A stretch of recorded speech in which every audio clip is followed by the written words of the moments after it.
नमस्कार, आप देख रहे हैं पहाड़ टीवी और मैं हूं आपके साथ स्मिता पटवार। चलिए देखते हैं उत्तराखंड की तमाम बड़ी खबरें, लेकिन उससे पहले एक नजर आज की हेडलाइंस पर।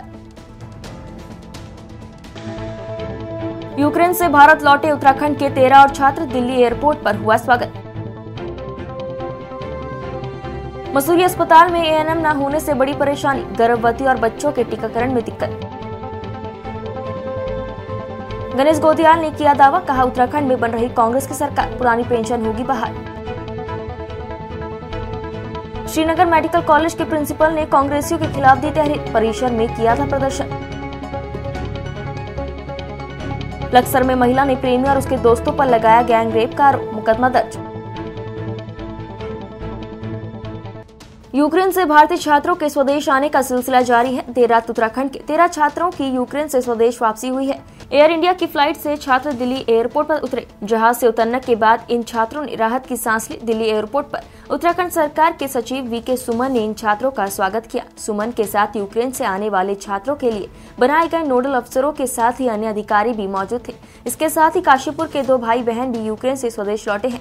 दोनों भाई बहन हंगरी के रास्ते इंडियन एयरफोर्स के विमान से गाजियाबाद के हिंडन एयरबेस पर उतरे।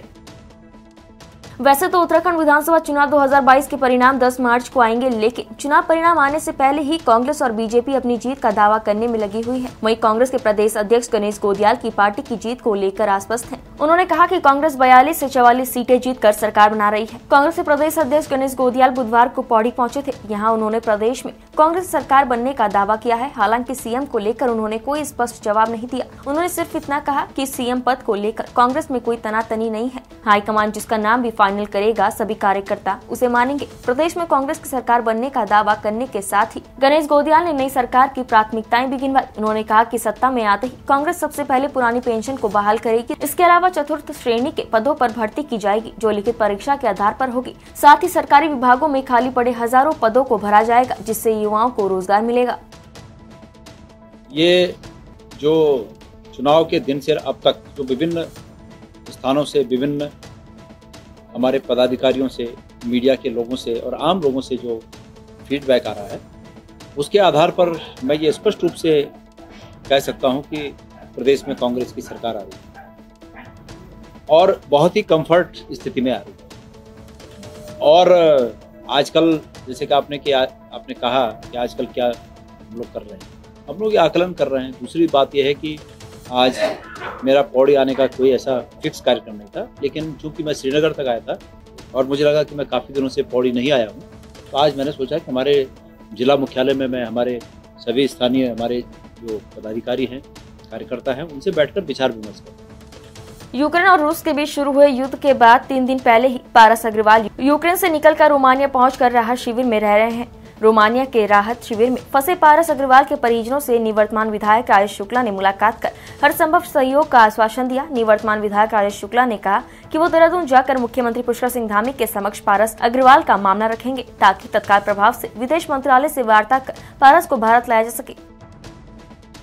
अच्छा लगा मुझे, विधायक जी, माननीय विधायक जी मेरे से मेरा दुख बांटने आए हैं और मिलने आए हैं।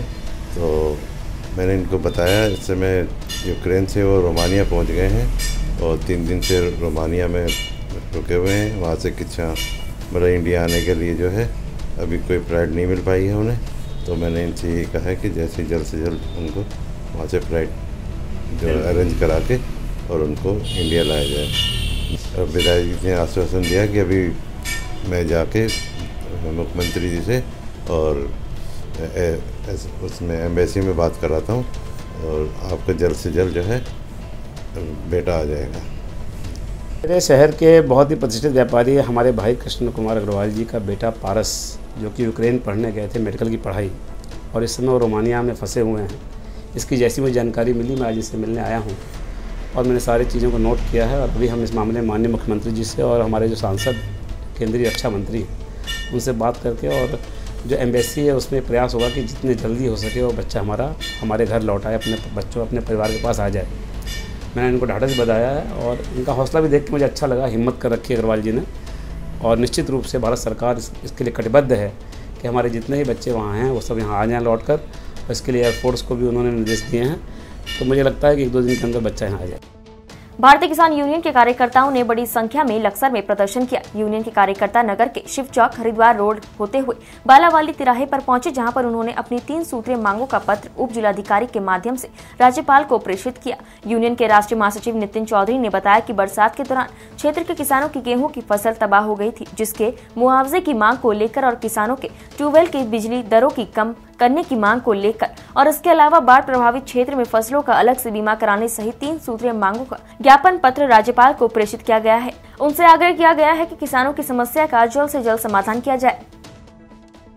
मेन ज्ञापन जो है वो फसलों के मुआवजे के लिए है, जो ओलावृष्टि से और बारिश से फसलें किसान की खराब हुई हैं, गेहूं की फसल उसमें मुख्यतः है। उसके लिए हमने एसडीएम साहब को ज्ञापन दिया है जो राज्यपाल जी के नाम है।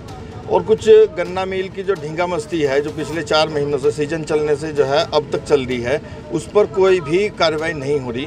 आज रोष है गन्ना किसानों में, इसलिए आज किसान यूनियन को सड़क पे आना पड़ा, गन्ना किसान को सड़क पे आना पड़ा।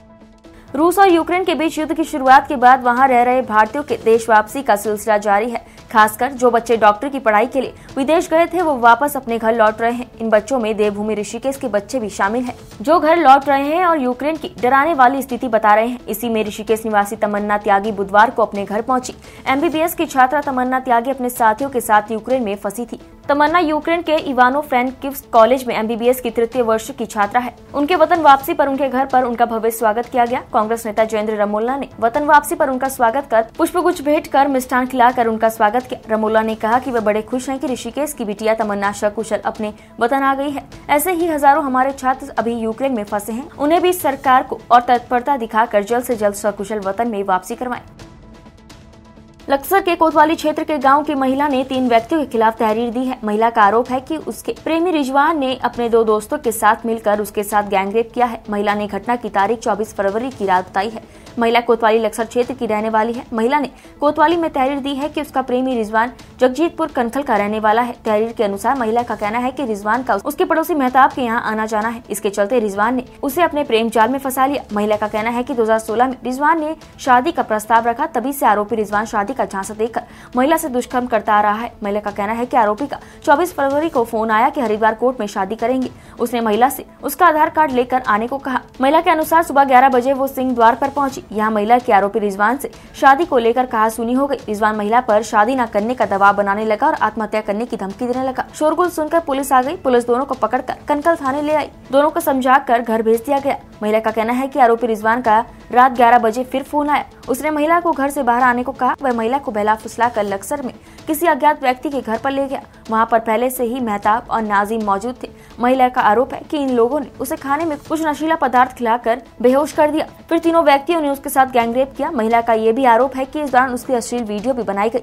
जब सुबह 5 बजे महिला को होश आया तो वह इन तीनों लोगों से छुपते छुपाते किसी अज्ञात व्यक्ति से लिफ्ट लेकर घर पहुंची। महिला का कहना है कि आरोपी ने धमकी दी है कि यदि ये बात वो किसी को बताएगी तो अश्लील वीडियो वायरल कर दिया जाएगा। महिला ने कोतवाली में तहरीर देकर आरोपी के खिलाफ मुकदमा दर्ज कराने की गुहार लगाई है। महिला की तहरीर के आधार पर पुलिस ने आरोपी के खिलाफ मुकदमा पंजीकृत कर लिया है और मामले की जांच शुरू कर दी है। एसएसआई मनोज सिरोला ने बताया कि महिला की तहरीर मिल गई है। तहरीर के आधार पर आरोपी के खिलाफ मुकदमा पंजीकृत कर लिया गया है। मामले की जाँच की जा रही है। पहाड़ों की रानी मसूरी में इन दिनों 144 करोड़ रुपए की लागत से मसूरी यमुना पेयजल योजना के तहत मसूरी के विभिन्न क्षेत्रों में पेयजल लाइन डालने का काम किया जा रहा है। वहीं माल रोड पर भी पिछले कई समय से पेयजल लाइन डालने को लेकर सड़कों को खोदा गया है। वहीं पाइपलाइन डालकर क्षतिग्रस्त सड़कों के साथ सड़क किनारे मलबा छोड़ दिया गया है। इसको लेकर लोगों में भारी आक्रोश व्याप्त है। मसूरी एसडीएम नरेश दुर्गापाल ने माल रोड का स्थलीय निरीक्षण कर जल निगम के अधिकारियों और ठेकेदार को तत्काल माल रोड पर एकत्रित किए गए मलबे और सड़क के निर्माण को जल्द से जल्द पूरा करने के सख्त निर्देश दिए हैं। वहीं एसडीएम मसूरी द्वारा अव्यवस्थित तरीके से माल रोड पर पाइपलाइन डालने के कार्य को लेकर जल निगम के अधिकारियों के साथ ठेकेदार को भी जमकर फटकार लगाई गई। जो जल निगम का मसूरी जो पेयजल की पुनर्गठन योजना है, इसका काम काफ़ी लंबे समय से मसूरी में चल रहा है। बट चूंकि विभाग ने पिछले 1-8 महीने से इसको प्रॉपर तरीके से मैनेज नहीं किया है, तो बड़ा मिसमैनेज तरीके से इन्होंने माल रोड को खोद डाला था। आम जनता को, पर्यटकों को, सभी को दिक्कत आ रही है। इसके लिए मैंने आज सभी डिपार्टमेंट जो जल निगम है, जो कॉन्ट्रैक्टर है, इन सबको बुलाया था और मैंने फिजिकली वो भी मौके पे भी पहुंचा हूँ, सड़क देखी है। तो जगह जगह मलबे के ढेर लगे हैं, सड़क खोद दी है, तो उनको सूलिंग का काम छूटा हुआ है। तो ये जो काम है बहुत धीमी गति से चल रहा था, तो इसको तेज़ी से कराने के लिए इनको निर्देश दिए और सबसे पहले सड़क को क्लीन कराने के लिए, ताकि वो मलबे के ढेर हटाने के लिए जल निगम को कहा है और उन्हें हमें एश्योर किया कि अगले 2-3 दिनों में ये रोड पूरा क्लीन करेंगे, फिर सोलिंग का काम चलेगा और फाइनली 20 मार्च तक ये ब्लैक टॉप करके इसको दे देंगे माल रोड वाले पोर्शन को। तो यही मैंने सड़क को आज देखा है और अभी मैंने लगातार एई और जेई से कहा है कि अपने निर्देशन में माल रोड का काम खड़े होकर कराना सुनिश्चित करेंगे। कल मैं दोबारा इस काम को देखने के लिए फिर दोबारा से आ रहा हूँ मसूरी, फिर एक बार और दोबारा से इसको देखूँगा। हाँ, एक्चुअली जो मसूरी बहुत बड़ा जो हमारा एरिया है उस पर कई जगह पर मेन लाइन बिछाने का काम अभी छूटा है, तो डिपार्टमेंट से वार्ता करके वो पैचेज में कराया जाएगा और कोशिश की जाएगी कम से कम लोगों को असुविधा हो, क्योंकि ये पेयजल योजना इंपॉर्टेंट है और समय से कराना है, भले ही रात को काम कराना पड़े या वन वे ट्रैफिक करा के कुछ कराना पड़े, तो जितना तेज़ी से करा के उसको फिर फिल कर देंगे ताकि आम जनता उसका फिर चल सके, उस रोड पर चल सके। शिकायतें मिली है, मैंने जो MDDA जो कंसर्निंग एक्शन और एई है उनको बुलाया कि आपने किन जगहों पर निर्माण की अनुमति दी है और किन पर नहीं है। अगर नहीं है अनुमति तो तत्काल उन पर सीज कराएं या उनकी सीलिंग की कार्रवाई करें, बंद करें। रही बात JCB और अन्य चलाने की, मैं स्वयं चेक करा रहा हूँ कि क्या उनको प्रॉपरली किस पर्पज़ के लिए अनुमति मिली थी, उसका दुरुपयोग तो नहीं हो रहा है और खनन का कोई इसमें चोरी का या रॉयल्टी चोरी का इशू तो नहीं है, वो भी चेक किया जा रहा है खनन विभाग की ओर से। जनपद नैनीताल के जिलाधिकारी धीराज सिंह गब्रियाल ने MBPG कॉलेज हल्द्वानी में विधानसभा सामान्य निर्वाचन 2022 की मतगणना के लिए किए जा रहे कार्यों का स्थलीय निरीक्षण किया। उन्होंने सहायक जिला निर्वाचन अधिकारी को निर्देश दिए हैं कि मतगणना कार्य के लिए जो भी आवश्यक व्यवस्थाएं होनी है उन्हें समय पर पूर्ण करना सुनिश्चित करें। सहायक जिला निर्वाचन अधिकारी प्रकाश त्रिपाठी ने बताया कि विधानसभा सामान्य निर्वाचन 2022 के लिए मतगणना की तैयारी की जा रही है, जिसके तहत प्रत्येक कक्ष में EVM VVPAT की मतगणना के लिए विधानसभावार 7 मतगणना टेबलें लगाई जा रही है। उन्होंने बताया कि जिसके लिए मतगणना कार्मिकों का प्रशिक्षण आगामी 4 मार्च को सुबह 10 बजे MBPG कॉलेज में प्रशिक्षण दिया जाएगा। मसूरी में convent of Jesus Mary Hampton Court school के 100 साल पूरे होने पर आयोजित कार्यक्रम में गायक लकी अली ने अपने गीतों से सभी मौजूद श्रोताओं को मंत्रमुग्ध कर दिया। पत्रकारों से वार्ता करते हुए लकी अली ने बताया कि उन्होंने कक्षा 6 तक इस स्कूल में प्रारंभिक शिक्षा ग्रहण की, उसके बाद वे मसूरी सेंट जॉर्ज स्कूल पढ़ने के लिए चले गए। उन्होंने कहा कि स्कूल को 100 साल पूरे हो गए हैं, लेकिन अभी भी उनके समय की चीजें मौजूद है, जिसको देखकर उनको काफी प्रसन्नता हुई। थोड़े बदलाव आ गए हैं मगर पुरानी चीज़ें भी हैं अभी तक। बहुत मज़ा आया, मतलब देख हमारे पुराने झूले भी हैं, तो डॉर्मेट्रीज वगैरह बहुत अच्छा लगा। ज़रा मेरे ख्याल से यहाँ पर अभी और I think it's now gone to the 11th standard, right? No, it's right up to 12। हाँ, अभी तो हमारे वक्त में सिर्फ टिल क्लास 6 में था, तो उसके बाद में हम सेंट जॉर्जेस चले जाते हैं। म्यूज़िक है, 7 सुर हैं, बस 8वें सुर ढूंढने के लिए सब लोग मतलब निकलते हैं, मैं भी उसमें शामिल में अमन लेकर आए। और क्या कर सकते हैं, पहले हम अपने घर में अमन कर लें और वो एक मतलब एक रास्ता दिखे सब लोग को कि हम कर सकते हैं। अगर हम कर सकते हैं तो सारी दुनिया कर सकती है।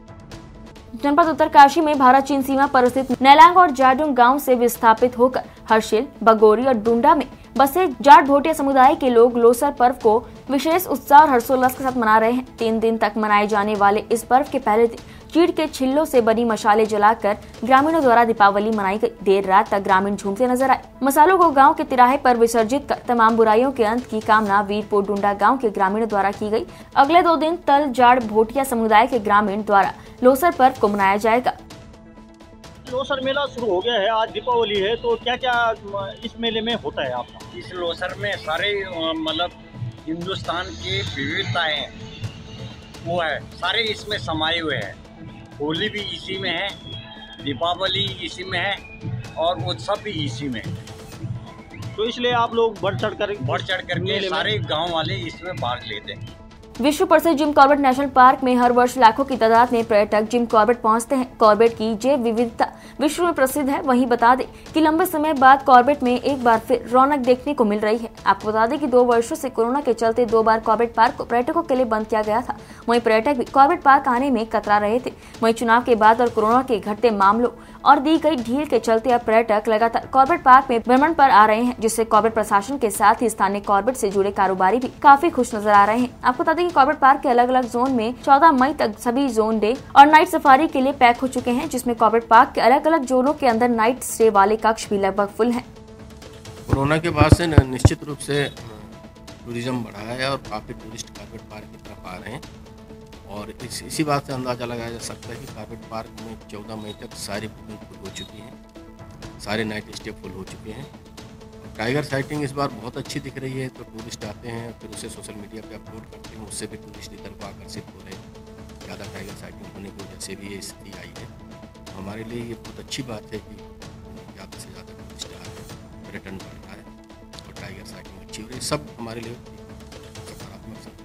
मसूरी उप जिला चिकित्सालय में एएनएम न होने के कारण लोगों को भारी परेशानियों का सामना करना पड़ रहा है। गर्भवती महिलाओं के साथ दूध मुहे बच्चों के टीकाकरण में भारी परेशानियां हो रही हैं। आपको बता दें कि मसूरी उप जिला चिकित्सालय में मसूरी के आसपास के क्षेत्रों के दर्जनों गाँव के लोग मसूरी अस्पताल पर निर्भर हैं। ऐसे में मसूरी उप जिला चिकित्सालय में 6 महीने पहले एएनएम रिटायर हो गई है, जिसके बाद स्वास्थ्य विभाग द्वारा अस्थायी रूप से मसूरी में हर सप्ताह में एक दिन एएनएम की ड्यूटी लगाई गई है। लेकिन पिछले 2 सप्ताह से एएनएम गायब है, जिस वजह से महिलाओं के साथ बच्चों के टीकाकरण में भारी परेशानी का सामना करना पड़ रहा है। लोगों ने बताया कि मसूरी उप जिला चिकित्सालय में पैरामेडिकल स्टाफ के साथ एएनएम नहीं है, जिससे लोगों को बेहतर स्वास्थ्य सुविधाएं उपलब्ध नहीं हो पा रही हैं। मसूरी भाजपा मंडल अध्यक्ष मोहन पेटवाल ने बताया कि मसूरी उप जिला चिकित्सालय में एएनएम न होने के कारण लोगों को भारी परेशानियों का सामना करना पड़ रहा है, जिसको लेकर उनके द्वारा मसूरी उप जिला चिकित्सालय के सीएमएस डॉक्टर यतेंद्र सिंह से मसूरी उप जिला चिकित्सालय में एएनएम की परमानेंट नियुक्ति किए जाने की मांग की गई है। वहीं उन्होंने कैबिनेट मंत्री गणेश जोशी को भी इस पूरे मामले में अवगत करा दिया है।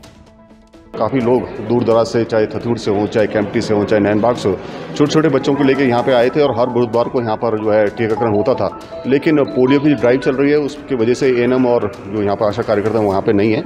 अभी मैंने जो सीएमएस हैं डॉक्टर यतेंद्र उनसे बात की है और उन्होंने ये कहा है कि 10 तारीख के बाद जैसे ही आचार संहिता हटेगी यहाँ पर हम एक परमानेंट एएनएम भी देंगे और आगे से जो है हर बुधवार को यहाँ पर टीकाकरण होगा।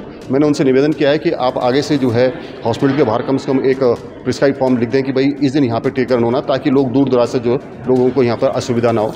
लेकिन मैं देख रहा हूँ कि जिस तरह से यहाँ पर लगातार मरीजों की संख्या बढ़ रही है, लोग यहाँ पर इलाज के आ रहे हैं और जैसे ही अभी आचार संहिता हट जाएगी तो एक प्राथमिकता रहेगी माननीय मंत्री जी की यहाँ पर ओटी की व्यवस्था हो, क्योंकि यहाँ पर गायनो सर्जन यहाँ पर शैली सिंह जी हैं, डॉक्टर शैली सिंह जी हैं, तो निश्चित ही उनका लाभ तभी मिलेगा जब यहाँ पर ओटी होगा। और मैं यही नहीं, मैंने डॉक्टर यतेंद्र से ये भी निवेदन किया है कि यदि पॉसिबल हो पाए तो जो अपने गायनो जो सर्जन हैं उनका आवास यदि आप हॉस्पिटल के आसपास ही यदि उनको दे दें तो मुझे लगता है उससे कहीं रात को या किस समय भी बेटाइम यदि किसी की डिलीवरी कर रहेगा तो निश्चित ही उसका जो है लाभ मिलेगा। यहाँ की परमानेंट एएनएम रिटायर हुई है, तब से उनकी जगह कोई आया नहीं है और वही है। और पहले तो हफ्ते में 2 दिन होता था, बुधवार और शुक्रवार, लेकिन अस्थायी व्यवस्था की गई कि हर बुधवार को पूरे मतलब जिले से कहीं ना कहीं से अरेंजमेंट हो जाता था सीएमओ से। लेकिन कभी कभी ऐसा भी होता है कि बिना कोई कारण बताए ही एएनएम नहीं आती, तो बहुत ज़्यादा दिक्कत हो जाती है। अब 8 to 2 का हॉस्पिटल है और अभी तक 11:30 बजे तक कोई नहीं आया। मैं उनकी परेशानी समझ सकती हूँ और जब भी ऐसा होता है मैं जगह जगह फ़ोन करती हूँ कि कैसे अरेंज हो सके ताकि इनका आना बेकार ना हो जाए, पर मुश्किल बहुत ज़्यादा आती है। पर मैं ये चाह रही हूँ कि यहाँ पे जल्दी से जल्दी कोई भी परमानेंट नियुक्ति हो जाए ताकि कोई जिम्मेदारी से काम करे।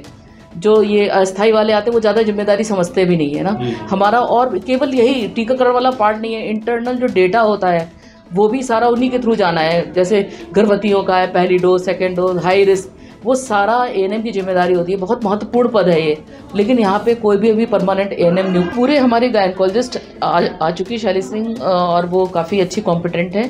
डॉक्टर खजान है, हम लोग ने इंस्ट्रूमेंट वगैरह सब मंगा रखे हैं, सब कुछ प्रोसेस में है। जल्दी से जल्दी ये सुविधा उपलब्ध हो जानी चाहिए सिजेरियन वाली। जनपद पौड़ी के सतपुली तहसील में नाबालिग युवती के साथ छेड़खानी का मामला प्रकाश में आया है। छेड़खानी करने वाला व्यक्ति युवती के गांव का ही बताया जा रहा है। मामले में राजस्व पुलिस ने मामला दर्ज कर मामले की जांच शुरू कर दी है। सतपुली में 15 साल की नाबालिग लड़की के साथ उसके गांव के एक अधेड़ व्यक्ति ने छेड़छाड़ की है। रोशन सिंह नाम का व्यक्ति पेशे से वाहन चालक है। मामले में लड़की के परिजनों ने राजस्व पुलिस से शिकायत दर्ज की है। युवती का राजस्व पुलिस ने मेडिकल भी करवाया है। फिलहाल मामले की जाँच जारी है। उप जिलाधिकारी संदीप कुमार ने बताया कि परिजनों की शिकायत पर मामला दर्ज कर दिया गया है। मामले को रेगुलर पुलिस को सौंपने की तैयारी की जा रही है। युवती का मेडिकल करा दिया गया है। तहसील सतपुली के क्षेत्र अंतर्गत 25 फरवरी को एक मामला हमारे संज्ञान में आया, जिसमें तहरीर द्वारा हमें बताया गया है कि एक नाबालिग बालिका जिसकी उम्र लगभग 15 वर्ष है के साथ में कोई छेड़खानी की गई है। इस मामले में राजस्व उप निरीक्षक द्वारा FIR दर्ज कर लिया गया है तथा साथ साथ में हमने बालिका का मेडिकल भी करा दिया है। इसके साथ साथ इस मामले को रेगुलर पुलिस को ट्रांसफर करने के लिए हमने जिलाधिकारी महोदय कार्यालय को भी अवगत करा दिया। मसूरी में तिब्बती और भोटिया जनजाति समुदाय का नया साल का पर्व लोसर धूमधाम मनाया गया। तीनों दिन तक चलने वाले इस पर्व को लेकर इस समुदाय के लोगों में खासा उत्साह देखा गया। तिब्बती समुदाय के लोगों ने बौद्ध मंदिर में भगवान बुद्ध की पूजा अर्चना कर भगवान बुद्ध से विश्व शांति की कामना की। इस मौके पर मसूरी में तिब्बती समुदाय के लोग सुबह के समय मसूरी के दलाई हिल पहुंचे, जहां पर पारंपरिक झंडी बांधकर पूजा अर्चना कर पुराने साल की विदाई और नए साल का जोरदार तरीके से स्वागत किया गया। इस मौके पर लोगों ने एक दूसरे को मिठाई खिलाकर नए साल की शुरुआत की। ऐसा है, ये जो हमारा परंपरा में 3 दिन का लोसर जो मनाने का एक परंपरा हमारा है। लोसर की मतलब है हमारा टिबेटन लूनर कैलेंडर का जो नया साल शुरू होता है उसको लोसर बोलते हैं। हम 3 दिन लोसर मनाते हैं और पहले दिन में हम जितना भी हमारा यहाँ पे मंदिर हो गया, लामा हो गया, सबके दर्शन करने जाते हैं। और दूसरे दिन में हम लोग क्या करते हैं कि हमारा जितना भी हमारा लीडर्स है और हमारा हिज होलीनेस दलाई लामा जी है, सबको हम लोग शुभकामनाएं देते हैं। और तीसरे दिन में हम लोग क्या करते हैं, सब जितना भी हमारा यहाँ पे रहने वाला है सब इकट्ठा होके ऊपर जो दलाई हिल में जाएगा, दलाई हिल में हमारा एक स्पेशल पूजा होता है। इस तरह से हम लोग 3 दिन का फेस्टिवल्स मानता है। जैसे आप लोग की दिवाली है वैसे सेम है। और लूनर कैलेंडर के हिसाब से आज पहला दिन पहला महीने का पहला दिन है। जी थैंक यू। हम लोग क्या करते हैं कि जिस समय हम लोग पूजा करता है, हम लोग जब भी हम लोग पूजा करता है, हर तिब्बती की मन में ये है कि हम लोग अपने आप को पूजा बिल्कुल नहीं करते हैं। हम पूजा जब भी हम पूजा करते हैं वर्ल्ड के लिए, दुनिया के लिए है, किसी और के लिए, जितना भी यहाँ पे ह्यूमन बींग्स है सबकी वेल बींग के लिए हम लोग पूजा करते हैं। और हम लोग भी चाहता है कि दुनिया शांति रहे, दलाई लामा जी लंबी उम्र रहे और इंडिया और तिब्बत का जो फ्रेंडशिप है और सहयोग है वो चलता है। पुलिस उपाधीक्षक पिथौरागढ़ महेश चंद्र जोशी ने बैरीनाग थाने का निरीक्षण किया। निरीक्षण के दौरान मालखाना, हथियारों का निरीक्षण, अभिलेखों का निरीक्षण, थाना परिसर निरीक्षण किया और हथियारों को सही तरीके से रख रखाव करने के आदेश पुलिस कर्मियों को दिए। इस मौके पर पुलिस उपाधीक्षक महेश चंद्र जोशी ने व्यापारी और स्थानीय जनप्रतिनिधियों के साथ बैठक की और उनकी समस्या को सुना और क्षेत्र में स्मैक और अन्य नशे का व्यापार करने वाले की सूचना गोपनीय रूप से देने की अपील की और किराएदारों का सत्यापन करने और क्षेत्र में संदिग्ध व्यक्ति दिखाई देने पर उसकी सूचना पुलिस को देने की बात कही। वर्ष में 2 बार अर्धवार्षिक निरीक्षण होते हैं। उसी उपलक्ष्य में यहाँ पर मैं आज आया हूँ। मैंने थाने का निरीक्षण किया है, यहाँ की जो कर्मचारीगण हैं इनकी क्या समस्याएं हैं, यहाँ पर किन चीज़ों की इनको आवश्यकता है और थाने का 6 महीने में क्या अपराध की क्या स्थिति है, कौन से अपराध बढ़े हैं और पुलिस के द्वारा जनता से किस तरह से बर्ताव किया जा रहा है और जो ये जो आजकल ड्रग्स आदि नशीले पदार्थों की जो प्रवृत्तियाँ बढ़ी हैं उनके कंट्रोल के लिए पुलिस क्या कर रही है और थाने में जो असले हैं और जो सरकारी संपत्ति है इसका वर्ष में 2 बार क्षेत्राधिकारी की तरफ से मुआयना किया जाता है कि वो सब चीज़ें सुरक्षित हैं, व्यवस्थित हैं। उत्तराखंड की तमाम बड़ी खबरों में फिलहाल इतना ही। बाकी खबरों के लिए देखते रहिए पहाड़ टीवी। नमस्कार। है बेखौफ उम्मीद का रंग।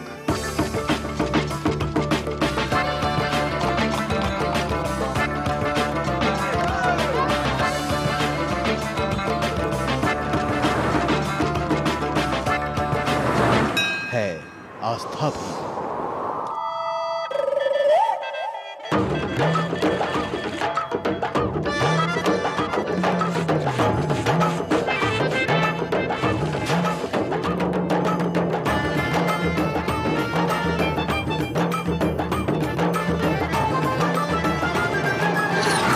ये है मेरा उत्तराखंड।